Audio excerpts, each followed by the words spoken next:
They took away my financial freedom, and that was not theirs to touch. That was my financial freedom. They didn't have any right to it. This isn't how Leith Williamson thought life would turn out, renting the top level of her Brisbane home to make ends meet as she takes on one of the biggest banks in Australia. If I lose here, I will be financially destitute, and I don't know if I will ever recover. I will have nothing. I will have my home sold up from beneath me. Do you think she can win? You saw me hesitate. I do think she can win, because I think she has truth on her side. Marketing consultant Leith Williamson has spent 4 years trying to understand how she became responsible for nearly $1 million worth of debt for loans taken out by her former partner, Brisbane real estate agent Phil Waite. Her investigation now forms her Supreme Court case. This is about a special relationship between the bank and my ex-partner, which allowed him to take out numerous loans to the value of hundreds of thousands of dollars. This was done without my consent, and the effect of which has been devastating for me financially.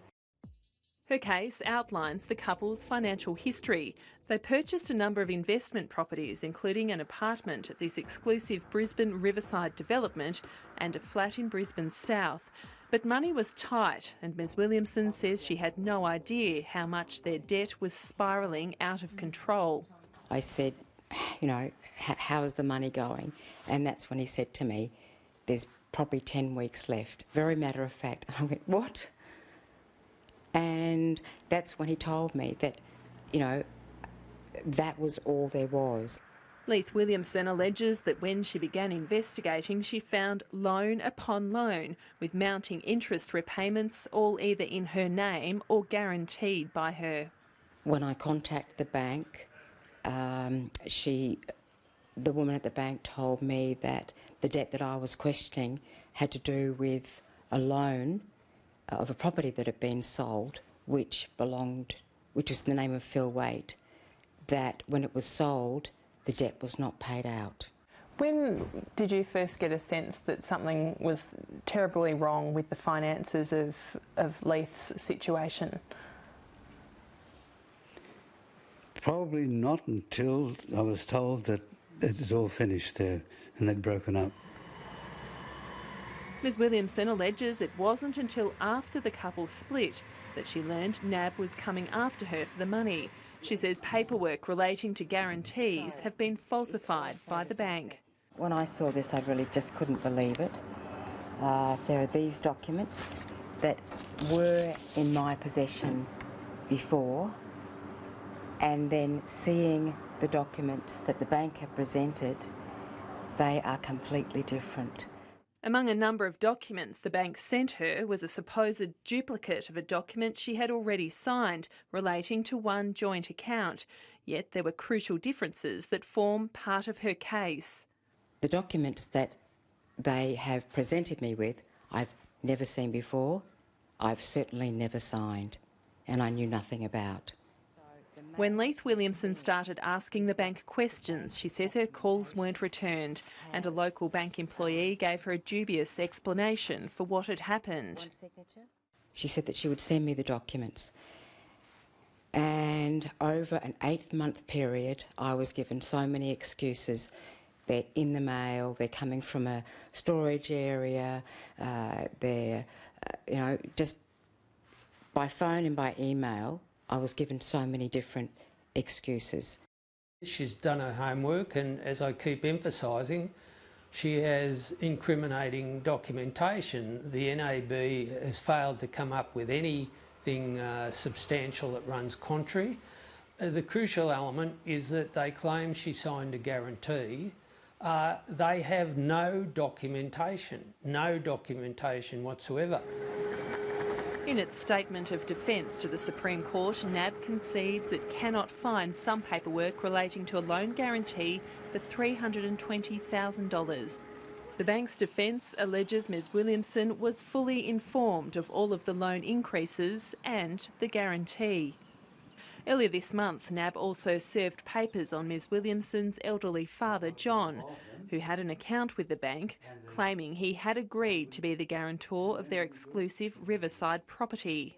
Tell me, did you ever see any documentation relating to the sale of this property that you've been put up as a guarantor for? No, never. A confidential lending submission forms part of Ms Williamson's Supreme Court case. She says she obtained the document after she raised her case with the Financial Ombudsman. She discovered her father was listed as a guarantor even though he had nothing to do with the loan. It just, for my part, indicates that the bank had used my details and my privacy to do what they wanted to do. Hello, Leith. Sydney University political economist Dr Evan Jones has helped dozens of people with their grievances against banks, including Leith Williamson. The crucial thing is the modus operandi of the banks, that when they lend to small business, etc., as with the home mortgages, they're always taking security, almost always taking security. But if a lending officer is slapdash or occasionally corrupt, they don't do the job properly, and so belatedly they've got to run around chasing security, and they'll make it up if necessary and falsify documents, and this is what's happened in Leith's case. Leith Williamson's former partner Philip Waite has told Lateline the case is really against NAB and he's just listed as a second defendant. He says Ms Williamson was fully aware of the couple's finances at all times and everything was above board, and declined Lateline's requests for an interview. The bank provided Lateline with a statement. As the matter is presently before the courts, and to respect the privacy of all parties, we are unable to comment on the specifics of the matter. However, NAB will continue to defend this matter. As always, NAB is willing to meet with the customer to discuss this matter. Lawyers for Leith Williamson argue the bank has broken Australian consumer law by using misleading and deceptive conduct to fraudulently secure loans and guarantees. The case also claims NAB has broken the banking code of practice because it failed to exercise the skill and care expected of a prudent banker. Whether the banking code is legally binding has already been tested in court. Lawyer Grant Walker took NAB to court after one of his clients signed a loan guarantee that wasn't properly explained to him, which banks are obligated to do under the code. The bank was chasing down $6 million worth of loans. He won the case, but NAB is appealing the judgment. This decision shows that the consumers have one more string to their bow, if you like, in terms of ensuring the banks live up to those promises. It's still incredibly difficult for consumers to take on the banks in litigation. You couldn't pick a worse litigant, I don't think. That case could have implications for Leith Williamson. There's everything in that case, and NAB has Buckley's chance of winning on appeal because their claims are just too ludicrous for words. Leith can leverage her specifics on the basis of those general propositions. There's still a long road ahead for Leith Williamson and her family. What's worse, is it the financial or the emotional stress of this case? Emotional. Much far worse. Don't sleep very well. I get up almost 3 a.m. every morning, and I've got to find something to do to take my mind off what I've been thinking about or dreaming about.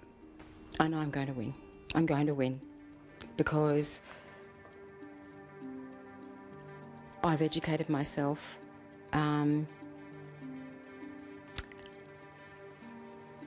I have the truth on my side, and I would like to see all the people that the bank have had dealing in these things along the line. I want to see them in the court, and I want them asked questions, because someone is going to end up telling the truth.